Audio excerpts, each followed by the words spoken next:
1985 চনতেই ইয়াৰ লগত জড়িত হ'লোঁ। মই এটা সাধাৰণ অনুন্ন জনজাতি কাৰ্বি সম্প্ৰদায়ৰ এজন ব্যক্তি। এই অনুষ্ঠানত প্ৰজাপিতা ব্ৰহ্মকুমাৰী ঈশ্বৰ বিশ্ববিদ্যালয়ত এইকাৰণে মই ইয়াত অনুষ্ঠানৰ যোগদান কৰিছোঁ। ইয়াত মই আধ্যাত্মিক অনুশীলনটোৰ লগত যিখিনি জ্ঞান গুণৰ বিকাশ হয় বা সংস্কাৰৰ পৰিৱৰ্তন হয়, মানৱ জাতিৰ কল্যাণ হয়, এই সমূহ জ্ঞানখিনি মই ইয়াৰ লগত জড়িত হোৱাৰ পিছত অনুভৱ হ'ল। গতিকে মই এই সম্প্ৰদায়ত লাগি থকা যিবোৰ অপসংস্কাৰ আছিলে, এই সংস্কাৰবিলাকৰ সংস্কৰণৰ কাৰণে মই অন্তঃকৰণেৰে অতি শীঘ্ৰে ইয়াৰ লগত জড়িত হ'লোঁ। আৰু ইয়াৰ লগত জড়িত হোৱাৰ পিছত মই গোটেই পৰিয়ালকো ইয়াৰ লগত ইয়াৰ লগত কেন্দ্ৰিত কৰি সদস্য স্থাপিত কৰিলোঁ। আৰু লগতে মই যিখিনি জেগাত আছোঁ, এইটো কামৰূপ মেট্ৰ' তেতেলীয়া 22 মাইল চাকুনিবাৰী, ইয়াৰ লগত মই মাগুৰচিলা, তাৰপিছত জাগিৰোড, তাৰপিছত খেত্ৰী, দীঘাৰু, এই ধৰণৰ 4-5খন অনুষ্ঠান ইয়াৰ লগত গঢ়ি উঠিছে। আৰু ইয়াৰ সমূহ 500-600 ব্যক্তিসকলে ইয়াত এই অনুষ্ঠানত জড়িত হৈ নিজৰ জীৱনৰ সুখ আৰু শান্তি কেনেকৈ বাস কৰিব পাৰি, আধ্যাত্মিক অনুষ্ঠানটোত জড়িত হৈ কেনেকৈ জীৱন যাত্ৰাটো সফল কৰিব পাৰি, শান্তিময় হ'ব পাৰি, এই কথাটো তেওঁলোকে বোধগম্য কৰিছে। আৰু মোৰ সকলোৱে সহযোগ কৰে। আৰু আজিও যিসকলে মই এটা অনুষ্ঠান ইয়াৰ লগত জড়িত হৈছোঁ গোটেই বছৰটোৰ, যিসকল বয়োবৃদ্ধ চিনিয়ৰ ষ্টুডেণ্ট যিটো কৈছে, তেওঁসকলে মই আজি এই সৰুকৈ আমাৰ প্ৰগ্ৰামটোত মই চামিল কৰিবলৈ লৈছোঁ। আৰু তেওঁলোকে আহিছে, মোৰ লগত সহযোগ কৰিছে। আৰু মই এই অনুষ্ঠানটো জড়িত হোৱাৰ পিছত মোৰ ভগ্নীসকল যিসকল ইয়াৰ লগত জড়িত হৈছে, প্ৰায় 20গৰাকী বেহেন, মানে যাক ভনী বুলি কওঁ, তেওঁলোকে ঈশ্বৰীয় সেৱাত ইয়াৰ জড়িত হৈ সমৰ্পণ হৈ ঈশ্বৰৰ সেৱাত তেওঁলোকে গতি কৰিছে। আৰু তেওঁলোকে এগৰাকী বম্বেটো তেওঁলোকে তাত সেৱা দি আছে, মণিপুৰতে দিছিলে। তাৰপিছত বাকীসমূহ গুৱাহাটীৰ আশে পাশে যিখিনি অঞ্চল এই অনুষ্ঠানৰ লগত জড়িত হৈ পেলাই মানৱ জাতিৰ সেৱাৰ কাৰণে ঈশ্বৰৰ লগত সম্পৰ্ক ৰাখি জীৱন যাত্ৰাটো কেনেকৈ সুচল কৰিব পাৰে, আধ্যাত্মিকতাৰ উৎকৰ্ষ কেনেকৈ সাধন কৰিব পাৰে, গোটেই প্ৰসংগটো তেওঁলোকে উঠিবলৈ লাগিছে। আৰু বৰ্তমান সকলোৱে তেওঁলোকে এই কৰ্তব্যত ব্ৰত হৈ আছে। ওম শান্তি। মোৰ নাম বিকে মঞ্জু বেহেন। মই 1985ৰ পৰা এই জ্ঞানত মই আছোঁ। আৰু এই জ্ঞানটো মই ইয়াৰে পৰাই পাইছোঁ। এই চেণ্টাৰৰ পৰা যিগৰাকী আছে তেওঁ গণেশ ভাইৰ পৰা মোৰ নিজৰ ডাঙৰ মামা, তেখেতে এই জ্ঞানটো তেখেতৰ পৰাই লৈছিলে। তাৰপিছত মামাৰ পৰা আমি পালোঁ, মই আৰু মা।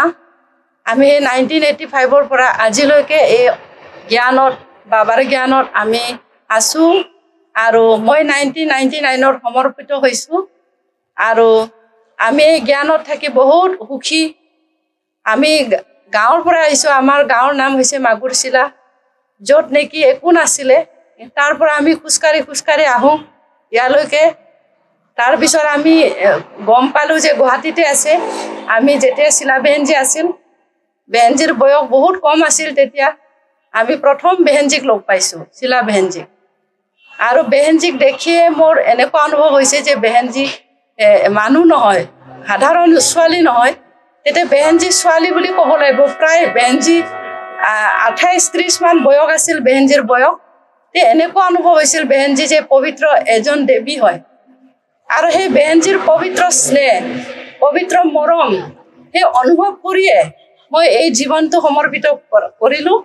ঈশ্বৰীয় বিশ্ববিদ্যালয় সেৱাৰ নামত উচৰ্গা কৰিলোঁ ভগৱানৰ ওচৰত।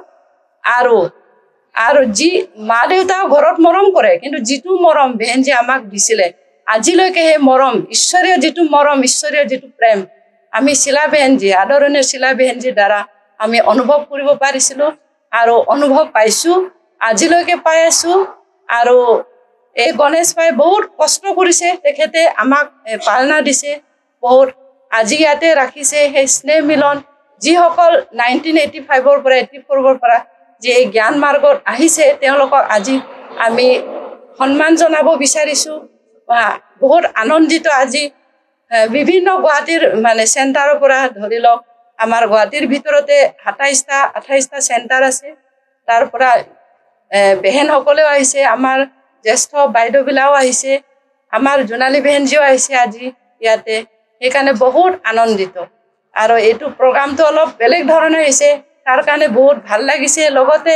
ন ভাত আজি খাব নতুন ভাত সকলোৱে মিলি জুলি পেলাই ইয়াতে আজি আমি ন ভাত উপভোগ কৰিম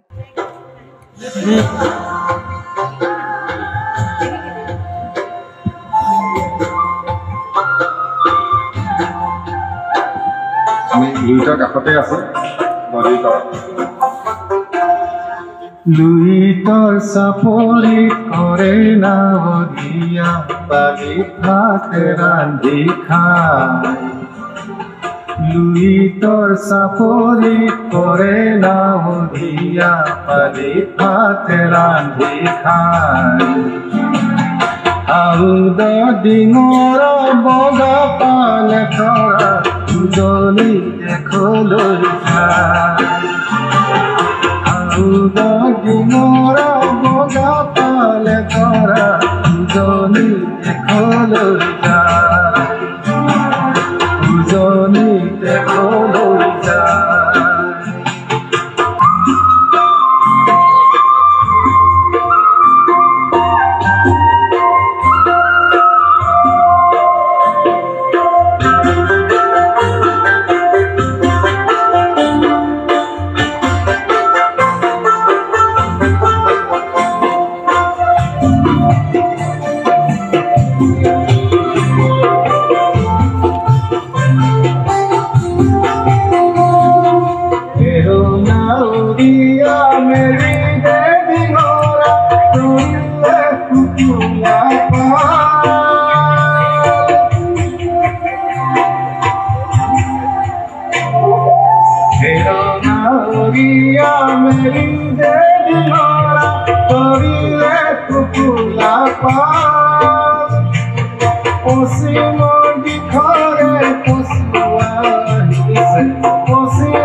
Sapori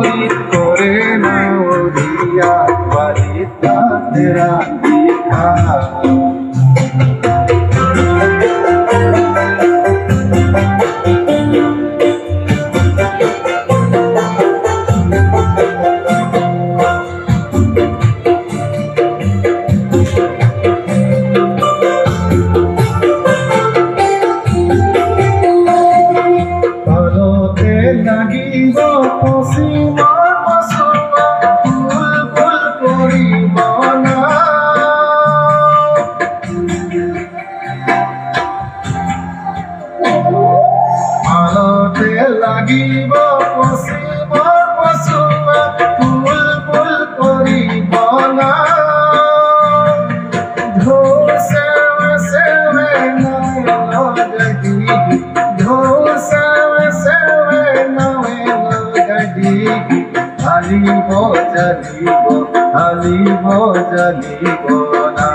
Sapori corena odia varita tera dikha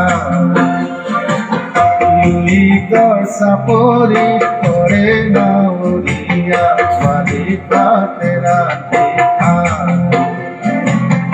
Audo dingora boga pal tora noli dekholoi jay Audo dingora boga pal tora noli dekholoi jay noli dekholoi jay noli dekhol অসমবাসীৰ লগত লগ হৈ পেলাই বহুত ভাল লাগিছে আৰু আজি প্ৰজাপিতা ব্ৰহ্মকুমাৰী ঈশ্বৰীয় বিশ্ববিদ্যালয় আজি এখনি স্নেহ মিলন সিনিয়ৰ সিটিজেনৰ আৰু এই সিনিয়ৰ সিটিজেনৰ লগতে আজি আমাৰ নতুন ভাটো আৰম্ভ নতুন ভাটো ইয়াতে খোৱা হ'ব আৰু এই সিনিয়ৰ সিটিজেন আমাৰ 74ৰ পৰা 1974 পৰা যিসকলে এই সংস্থাৰ লগত জড়িত হৈ আছে আৰু তেওঁলোকৰ আজি স্নেহ মিলন আৰু এই স্নেহ মিলনত আজি আমাৰ বিভিন্ন চেণ্টাৰৰ পৰা আহি এই আমাৰ গুৱাহাটীৰ পৰা আহি সকলোৱে ইয়াতে একগোট হৈছেহি আজি প্ৰজাপিতা ব্ৰহ্মকুমাৰী ঈশ্বৰীয় বিশ্ববিদ্যালয়ত যে আমি ইয়াতে কেনেকৈ স্নেহ মিলনত আমাৰ ইয়াতে কোনো জাতি ধৰ্ম ভাষা আদি একো নাই সকলো বয়সৰ আৰু সকলো ধৰ্মৰ সকলো জাতিৰে আজি আমি একগোট হৈছোহি ইয়াতে আমাৰ সকলোৰে সুখ শান্তি এই প্ৰজাপিতা ব্ৰহ্মকুমাৰী ঈশ্বৰীয় বিশ্ববিদ্যালয়ত যে সকলোৱে এই কাৰণে আহিছে যে ইয়াতে আমি সকলোৱে কেনেকৈ সুখ শান্তি আনন্দ প্ৰেম আদি আমি পাব পাৰোঁ আৰু এই সুখ শান্তি আনন্দ আদি পাবৰ কাৰণে আমাক সকলোকে দৰকাৰ ৰাজযোগ আমি তেতিয়াহে আমি শিকিব পাৰিম তেতিয়াহে আমি কৰিব পাৰিম যেতিয়া আমি নিজক চিনি পাবৰ কাৰণে আমাক ভগৱানকো চিনি পাব দৰকাৰ আৰু সেই ভগৱানজননো কোন আমি তেওঁক যেতিয়া আমি চিনি পাওঁ তেওঁলোকক যদি আমি স্মৰণ কৰোঁ তেওঁক যদি আমি সদায় নিজৰ বুলি আমি বন্ধু হিচাপত ভাবি লওঁ দেউতা হিচাপত ভাবি লওঁ স্মৰণ কৰি যদি থাকোঁ তেতিয়াহে তেওঁৰ পৰা আমি এক্সট্ৰা শক্তি পাওঁ আৰু সেই শক্তিৰ দ্বাৰাই আমি সকলোৱে একেলগে মিলিজুলি থাকিব পাৰোঁ এই সংস্থাত মই আহিছিলোঁ 1997ত আহি সকলোকে মই এই কাৰণে আহিলোঁ যে ইয়াতে কি পোৱা যায় ইয়াতে এটাই বস্তু পোৱা যায় সেইটো হৈছে কি আমি নিজক সদায় ভাল কৰি ৰাখিব পাৰোঁ নিজক আমি সকলোৱে ভাল কৰি ৰাখিব পাৰোঁ ভাল পথত লৈ যাব পাৰোঁ তাৰ কাৰণে আমাক সকলোকে দৰকাৰ যে আধ্যাত্মিক জ্ঞান বুলি ক'লে মানুহে আজি ভাবে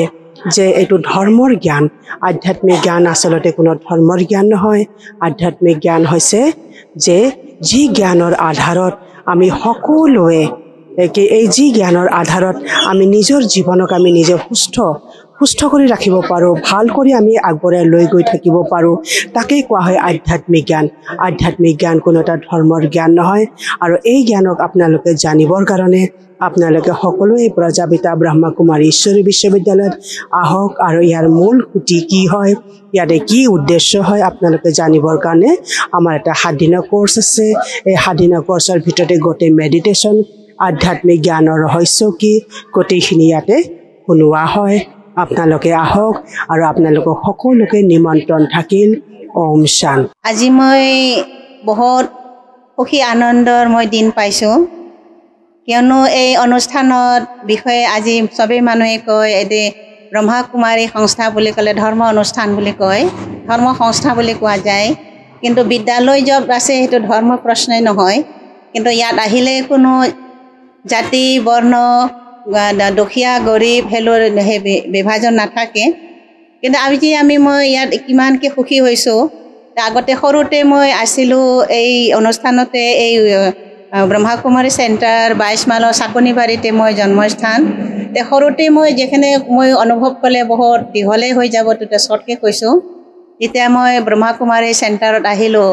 জীৱন কাক কয় সেই ভেলুটো জানিলোঁ মূল্য জানিলোঁ কিন্তু কিহৰ আছিলে মোৰ মা দেউতা সকলো সবে আছিলে কিন্তু মোৰ ভিতৰৰ সৰুৰ পৰা মোৰ কিবা অভাৱ আছিলে ভগৱান পৃথিৱীত ক'ত আছেনো যদিহে মই পৃথিৱীত ভগৱান যদি আছে মোৰ অন্তৰৰ কথা কেতিয়া শুনিব কোনে শুনিব মানে মা দেউতা ক'বলৈ গ'লেও নুশুনে সমাজত গ'লেও নুশুনে মোৰ নিজৰ অন্তৰৰ কথা নিশ্চয় ভগৱানে শুনিব যেতিয়া ব্ৰহ্মকুমাৰী আশ্ৰমত আহি পালোঁ তেতিয়া মই বহুত দুখী জীৱন সৰুতে মা ঢুকোৱাৰ কাৰণে মই সঁচাকৈ যদি মই পৃথিৱীত যদি ভগৱান আছে তেতিয়া মোক একদিন নিশ্চয় নিজৰ মাতৃ মোক ঘূৰাই দিব তেতিয়া মই অনুচৰণ অহাৰ পিছত আমাৰ ব্ৰহ্মকুমাৰীত হেডকোৱাৰ্টাৰত ডাঙৰ বাইদেউ আছিলে তেখেতক মই সেই সময়ত ভাষাও জানা নাছিলোঁ হিন্দী অসমীয়া মোটেই ক'ব জানা নাছিলোঁ মই সকলো কাৰ্বি সৰুতে ঘৰৰ পৰা বাহিৰতে ওলোৱা নাছিলোঁ এতিয়া ব্ৰহ্মকুমাৰীত আহি পেলাই বিভিন্ন ভাষা তো ভগৱানে সঁচাকৈ মুখ নাই বুলি কয় কিন্তু শিকালে হাত পাওঁ নাই হাত ভৰি নাই বুলি কয় চবেই শিকালে মই এতিয়া মোৰ নিজৰ ফালৰ পৰা গৌৰৱ কাৰণ ভাষা শুদ্ধ নহ'লেও মই বিভিন্ন ভাষা যিখিনি আছে মই বিভিন্ন ঠাইত ভগৱানে মোক লৈ গ'ল সেইকাৰণে লৈ যোৱাৰ পিছত ভাষা মই বহুতকেইটা অলপ হ'লেও ক'ব পাৰোঁ মই নিজৰ বিষয়ে বহুত আনন্দিত কিয়নো আজি মানুহৰ সুখ সম্পত্তি সুখ শান্তি বিচাৰিবৰ কাৰণে হাবাথৰি খাই দৌৰি ফুৰি আছে অ'ত দৌৰি আছে কিন্তু সকলো বস্তু বাহানি পায় নিশ্চয় চাগে কিন্তু সুখ শান্তি বোলা বস্তুটো বাহিৰত বিচাৰি নাপায় ভিতৰত থকা বস্তু যদি আমি বাহিৰত বিচাৰোঁ কেতিয়াও নাপাব কিন্তু স্বয়ং ভগৱানে পৃথিৱীত আহি পেলাই কৈছে তোমাৰ জীৱন যদি সুখ শান্তি লাগে তোমাৰ ভিতৰতে আছে ভিতৰত কেনেকৈ পোৱা যাব নিজক যদি আত্মা বুলি ভাবো ভগৱানৰ সন্তান বুলি ভাবো পিতাক যদি আমি স্মৰণ চিনি পাওঁ তেতিয়া নিজকতো চিনি নাপালোঁ ভগৱানকতো চিনি নাপালোঁ ভগৱানক যদি চিনি পাব লাগে তাৰ প্ৰথমতে আমি নিজক চিনি পাব লাগিব মই কোন এই শৰীৰটোতো মোৰ নহয় একদিনতো মাটিৰে দেহা মাটিতে মিলি যাব কিন্তু মই বোলা বস্তুটো হ'ল মই এটা আত্মা হয় আত্মা যেনেকৈ আমি বিভিন্ন প্ৰকাৰৰ পৃথিৱী ধৰ্ম জাতি আছে কিন্তু সেইটো হ'ল বাহ্যিকতা ধৰ্ম হয় আন্তৰিকতা আমাৰ ধৰ্ম হ'ল সুখ শান্তি প্ৰেম মানুহৰ জীৱনত মানৱীয় জীৱনত যদি সুখ শান্তি পাব বিচাৰে নিজকে আত্মা উপলব্ধি নকৰালৈকে কেতিয়াও সুখ শান্তি পাব নোৱাৰে সেইকাৰণে আহক এই সমাজত বা গোটেই আমাৰ উত্তৰ পূৰ্বাঞ্চলত কাৰ্বিয়ে হওক বড়োৱে হওক যিমান মোৰ ভাই ভনীসকলে চবৰে হয় সুখ শান্তি যদি পাব বিচাৰে অকণমান সময় ওলাই পেলাই ব্ৰহ্মাকুমাৰী ঈশ্বৰ বিশ্ববিদ্যালয়ত আপোনালোকে সময় উলিয়াই আহক সঁচাকৈ জীৱন কাকৈ সঁচাকৈ আমি নিজকে বুজি পাম এইখিনি লৈ মোৰ বক্তা সামৰি দিছোঁ ওম শান্তি